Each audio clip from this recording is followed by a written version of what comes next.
Well, it's another Monday morning, and I thought about these cars that people really like, that most other people might not even think anything about those cars or even want the cars, but they think it's the grandest thing. I remember one guy that had this old Tempo that was one of the ones that still had a carburetor on it, and he had installed a little solenoid in the fuel line that would keep it from getting gas unless he activated this secret switch before he started it. And he put that on there as an anti-theft device, like he thought somebody was wanting to steal the Tempo. And that car was 15 years old when I worked on it. It wouldn't start because the ground wire for his little solenoid, which I could see right there by the carburetor, was rusty. So I fixed that ground, the solenoid opened, gas went to the carburetor, and it started up, and he was really surprised that I had figured that out. Well, if it was right in front of your face, it's not hard. Some other anti-theft stuff is more difficult that people have engineered that's not factory anti-theft. But anyway, I call this one the car, the one they love to wear, meaning the vehicle, Because for me, I'm driving a vehicle that I've had long enough, it starts to feel like an old pair of blue jeans that you really like to wear more than any other pair of pants you got, because it's so comfortable and everything, and you know what to expect. Sooner or later, though, even your oldest pair of blue jeans is going to wear out and it's going to have to be replaced. That old 80 model Ford pickup I drove for years, and I really love that thing. But this Renault 18i came to me at the dealership, and it was in 1988. Believe it or not, the car wasn't all that old at the time, but it was a junky car, a wacky thing. The engine controller was under the seat, and it had been wet. I guess somebody left the windows down or spilled something there or something, and the engine controller was fried. The engine wouldn't start. It was an interesting ignition system, though, because they had as I remember, they had a little General Motors style ignition module mounted on a heat sink, and it was the module that was used to fire the coil. But anyway, and it was mounted right out there where you could look at it. I replaced that to start with, and I got spark, when previous to that I didn't have spark.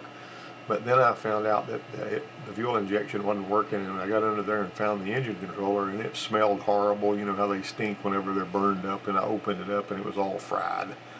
So I told them, priced out an engine controller at $1,800, and that thing, the guy said go ahead and fix it. We had just bought the franchise, and that $1,800 engine controller, he just said, yeah, go ahead and put it on there. So I fixed it. And he drove it and was happy. Well, this Malibu Classic came in on the hook. It would spin really slow. The temperature gauge never showed hot. The customer bought a new radiator and asked us to install it because I guess they thought, but they said it never did run hot. Of course, a lot of times people will say that whenever the oil drains out of one for some reason, and then they'll say the oil light never did come on, or something like that. But anyway, one way or another, this one was fried. A little EcoBoost, and so we got another motor to put in there, because whenever we took the spark plugs out, looked down in there, we saw some really clean pistons like that one that you see in that picture there. When that water goes in there, it steam cleans the crud out of them pistons if it's going in there while the engine's running in large enough quantity, and you're going to see a super clean piston on a single cylinder that's getting water. Well, this one here was getting coolant in just about all the cylinders. We could see the coolant beaded on the head of the pistons, and the pistons were really clean, so it had been doing that for a while, been ingesting water into the engine and then steaming those pistons off and everything. So we did the engine swap. Well, we went ahead and put the motor in it, and I was looking up, I always want to make sure that we're bleeding the cooling system right, because you don't want to have a bunch of trapped air in there. And this one here claimed that there were bleeder screws. At least all data is part of the shop manual on this 2004 accident. Well, there was no bleeders. And I couldn't find any, but it had basically this little hose deal here. I think it was supposed to be self-bleeding, but the book didn't catch up with that, or it hadn't been the latest version of the shop manual, was not the one that I had or anything. But when the thermostat is on the bottom and the top hose is open, like on a Volkswagen diesel or gas burning rabbit, you know, with the slant 4, or a Toyota 2.2 that's got the slant 4. You can take the radiator hose off and pour the coolant in through the top radiator hose, and it'll fill the block all the way up, which is pretty handy because you don't have a lot of air in there that way. So we just went ahead and did it like that. I have actually taken a heater hose loose and poured coolant in there until I saw coolant come up out of the heater hose, or I've actually taken a transmission funnel and poured the coolant in through the heater hose neck, and I took the heater hose off of to make sure that it was full all the way up, but there was no air. There's all kinds of little tricks you can do if you kind of understand that kind of thing. Well, this 99 Taurus didn't have any cabin heat, and it was full of coolant. It was really rusty. The blend door was working just fine. The heater hoses were cool though, even though the engine was running at 210. Now remember, the engine wasn't overheating. This water pump stuff is weird. So we disconnected the heater hoses, put a piece of clear hose. You can buy this stuff at Ace Hardware. You gotta get, you know, they got, or you can get it on Amazon. They'll send you several sizes, and you just stick one in there. Doesn't have to be in there permanently. You're just sticking it in there just for a moment, so you can look at that clear hose while you start it up, and you see if coolant is circulating. If it's not circulating and it's full of coolant, you need to go looking for the water pump. Okay, when we started the engine, we didn't see any coolant flow. What we found out was when we pulled the water pump off, the impeller had rusted away, so that, you know, this impeller is actually, the reaction surface is on the water pump itself, and the impeller blades are pointing inward, but there was too much space right here. I talked about this on another video for a different repair, but that particular one had too much space in it, so it was moving just enough water to keep the engine from overheating, but it was not moving enough to pump water through the heater core. So there's a little bit of a fine line there. So we put a pump on there, solved the problem. The coolant system flushed, refilled it with coolant, and put a thermostat in there, and they were good to go. You had good, you know, it's clean. After that rust gets in there, you're never going to get all of that rust out of there. You can make it better by flushing it and all, but that rust, once it sets in, you know, there seems to be an electrolysis thing that kicks in or something. Now this reaction surface on this water pump, some of them have the impeller blades pointing away from the water pump and toward a reaction surface. And that being the case, you need to watch for cavitation in there on the reaction surface, because that can actually cause one to overheat when there's nothing wrong with the water pump. Because if you got too much spacing between those impeller blades and that reaction surface, you're going to have issues. Okay, so you check your reaction surface and spacing. You know, I talked one time before about this water pump I replaced on a slant 6 in an old Dodge, and whenever the guy drove it, the temperature gauge had been running down at about a quarter of the way up, which is where a lot of these elderly people like it, but it's really better for the engine for it to run hotter than that.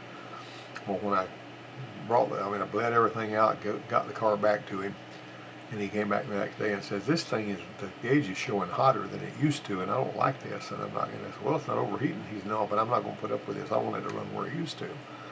I'll pull the water pump off, and I found out, see how that impeller is pressed on that shaft right there? They didn't, this spacing right here between the impeller and the reaction surface is very important.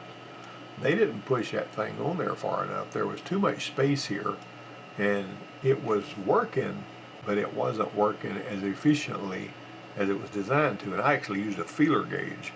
Seems to me like I saw like 55 or 60 thousandths of an inch between the tips of those blades and that reaction surface. And the second water pump I got only had about 20 thousandths of an inch of clearance. So you see, it can get closer. If it's closer, it's going to be better. It's going to work better. That's just the way it is. Those old slant 6 engines were very interesting. That kind of reminds me of whenever I was working down in Texas, we had some Dodge Plymouth Velaris or something that had these things in it. They were company cars, and one of them wouldn't start. Had that old Chrysler electronic ignition. You see that module up there on the firewall.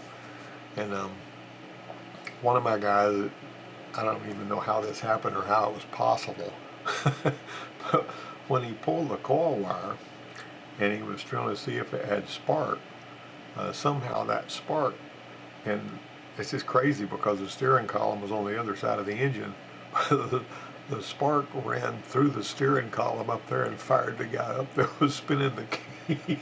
I don't know how you would even make that happen, but I still get tickled every time I think about that guy spinning the key and going, Anyway, one of these plastic impellers, they'll have an aluminum bushing in the middle of them, and it's pressed on this shaft, and look what these things can do. This was a Caravan that the guy had worked on, and he couldn't figure out why it was overheating, and he had done everything he could think of. He didn't think about the water pump having this problem, but whenever we replaced the water pump on that Caravan, everything was fine. Then there's these bearings that wear out. You know, it's amazing to me how sometimes you'll see that the water pump's not even leaking, but the bearings are shot. And sometimes you'll see that the water pump is leaking, but the bearings are still good. This guy emailed me one time from South Africa. He was a British guy from the way he typed and the language he used. And he said his Mercedes had a water pump that was leaking a little bit, and he didn't have the money to put a water pump on it because it was really expensive down that way. And he asked me if I had any tricks, and from we worked at the filling station, I found out you could pour a little bit of brake fluid in the radiator and you could watch that seal stop leaking. Now that's only if the seal's not shredded by rust flakes and stuff like that. But if it's just a little hard, that brake fluid will soften it and it will stop leaking while you're watching. I'm not kidding.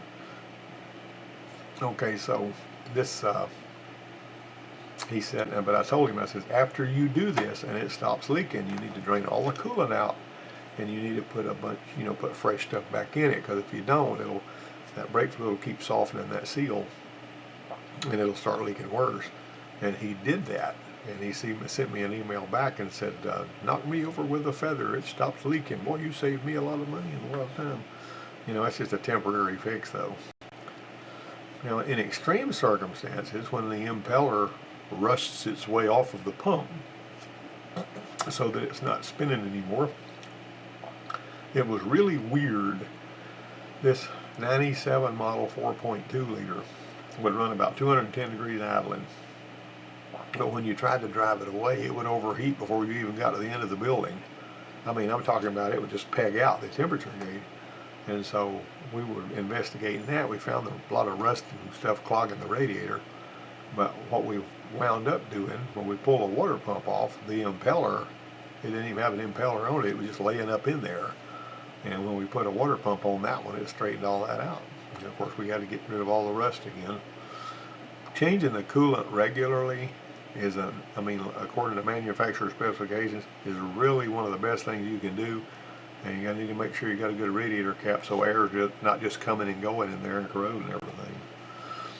Now, sometimes the seal on a water pump will fail, and you'll see this chalky stuff where it's been draining out.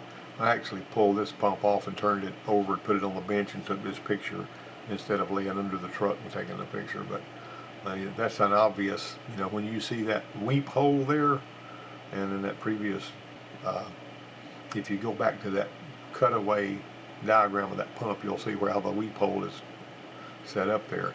That weep hole is there so when the seal leaks, it'll let that water come out, or coolant and all that. This 2006 Mercury Mariner was running cold, wouldn't get any hotter than about 186 degrees, didn't have good cabin heat. If it's just a little bit cooler than this, it'll throw PO128 codes or whatever, and it will, or a PO125, it'll tell you it's running too cold. Well, I had to replace the thermostat twice. When I was at the Ford dealer, sometimes I would have to replace the thermostat 3 times to get a good one. And so thermostats don't cost that much most of the time. Well, most of the time they're not that hard to change. Sometimes they're a real bear, but for those times are the aggravating times. You want a good one the first time on those. On that. This 98 Camry was leaking oil really bad. And this was actually my son's car. He had driven it from northeast Georgia. A shop up there, right before he made the trip, had charged him $400 to replace an oil pan gasket for the oil leak. And he still had to add a quart every 100 miles to keep it from running out of oil because it was leaking so bad. and it was a pressurized oil leak. It was not a splash oil leak like you'd have with a oil valve cover or something like that. There was oil all on the frame under there, and you know, this picture is a separate picture right here. You know, I really should have a frame around it like that. Anyhow, it was leaking from this pump, and it was dripping off the pan here, and it fooled them into thinking the pan was leaking. Of course, $400 to replace a pan gasket on one that you can just drop the pan off and put it back on sounded excessive to me. But anyway, we went ahead and got the pump off. I got to take the timing belt off because the timing belt drives the oil pump on this one. And there you go. Here we got this hard seal. You can buy these seals from the parts store. Only the one that comes from Toyota is a square cut seal that fits in that groove, and it's shaped exactly right. The one you get from the parts store a lot of the time will just be an O-ring that's the right size that you can work into that thing, and you know, maybe put it in, hold it in place with some kind of grease that won't attack the rubber, and then put it back on there. But that's a fairly common leak on those 2.2 liter Camrys. So we went ahead and took care of that, and the Camry was good to go. And we put a timing belt on it too while we were in there, and it was back on the road. This Expedition died and wouldn't start.